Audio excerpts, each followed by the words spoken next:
Querido René Delgado, bienvenido. Nos has abandonado hoy. Supongo que las lluvias no te dejaron llegar. Adivinas correctamente, tu pronóstico es bueno, querida Ivonne, y me da enorme gusto saludarte a ti como al auditorio. Y fíjate, Ivonne, que el martes pasado comentaba con Pascal que por esa suerte de fortuna que a veces depara el calendario, el martes pasado, aun cuando era un día más del año, en realidad marcaba la conclusión de 30 años. ¿A qué me refiero? Que ese día, después del comentario allá en la primera emisión, habría de tener desarrollo la sesión del Pleno de la Corte de Justicia de la Nación, y en esa medida creo que hacía falta una reflexión seria, profunda, sobre qué fue lo que ocurrió en esta muy tensa relación que se registró durante los últimos años entre el Poder Ejecutivo y el Poder Judicial. Y en realidad creo, Ivonne, que en la sesión estuvo cargada de emociones, pero se echó de menos esa reflexión y creo que sí es necesario que ojalá la todavía ministra y presidenta de la Corte, Norma Piña, lo haga, y probablemente esto ocurra el día 26, donde se ha programado una última sesión solemne donde ella habrá de rendir su informe, su último informe de labores. Y creo que sí es importante entender qué fue lo que pasó entre los poderes de la Unión que de algún modo derivó en la reforma judicial cuya expresión justamente tú acabas de abordar como lo fue la elección, una elección desasiada. Pero estamos pues, quiero pensar, y ojalá sí sea, saliendo de una crisis en la relación y cooperación entre los poderes, y en esa medida esa crisis resulta un tanto todavía inexplicada. Del lado del Poder Ejecutivo, Ujú. el Poder Judicial abusó de sus funciones, rebasó el límite de sus funciones, invadiendo incluso las del Poder Legislativo, y desde la óptica del Poder Judicial, el Poder Ejecutivo se excedió en sus facultades y en tal virtud llevó a algunos ministros, a algunos magistrados y a algunos jueces a aplicarse a fondo en defensa de la Constitución. Pero el hecho cierto es que esa tensión que se registró prácticamente a lo largo, bueno, no a lo largo, pero sí después de la segunda mitad del sexenio pasado, dio lugar a dos reformas en un lapso muy corto, menor a 5 años. A todo el mundo ya se le olvida que Morena habría emprendido una primera reforma que concluyó en el 2021, que Ujú. llevó a cabo por sí y para sí la propia Suprema Corte, Así es. encabezada entonces por Arturo Saldívar, quien hoy ocupa la Coordinación General de Política y Gobierno de la Presidencia de la República. Esa reforma fracasó, Ivonne.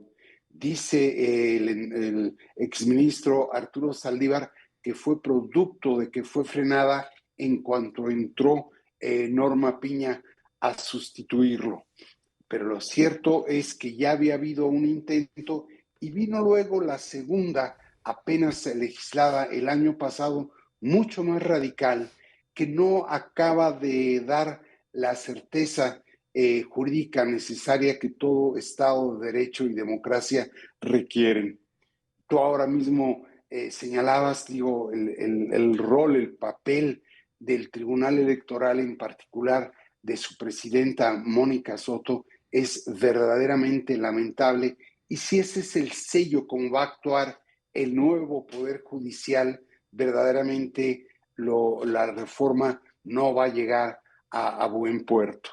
En ese sentido, creo que sí, ojalá el próximo día 26 tengamos esa reflexión por parte de la ministra presidenta, que para mi gusto, lo digo naturalmente desde mi perspectiva, no tuvo una actuación política atinada.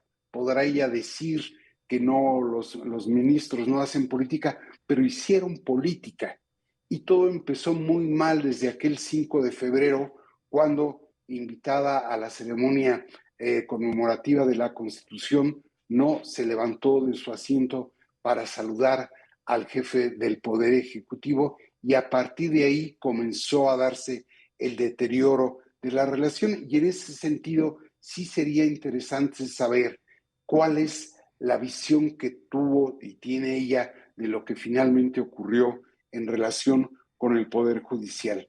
Ahora, decir todo esto, Ivonne, no supone que el nuevo Poder Judicial sea garantía de que los vicios que hoy afectan al Poder Judicial vayan a ser desterrados. Uh-huh. Creo que si el desafío de la todavía ministra presidenta Norma Piña es reflexionar en público sobre lo que ocurrió, el desafío del presidente entrante de la Corte, Hugo Aguilar, será verdaderamente legitimar a ese poder y mostrar autonomía e independencia en su actuación, sobre todo cuando él, como sus compañeros impartidores de justicia, son producto de una elección marcada por el desaseo. Uh-huh.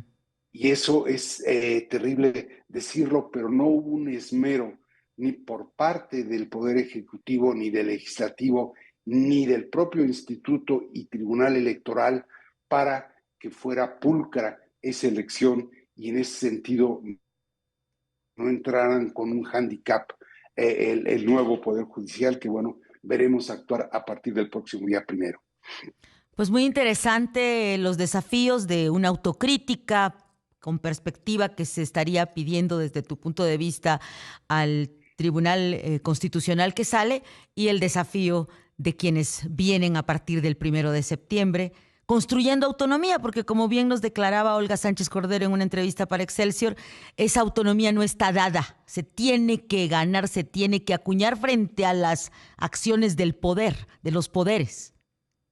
Así es, y sobre todo, qué bueno que recuerdas estos dos valores fundamentales de autonomía e independencia, pero sobre todo, Ivonne, ver si esta vez verdaderamente se da acceso a la justicia a quienes claman por ella.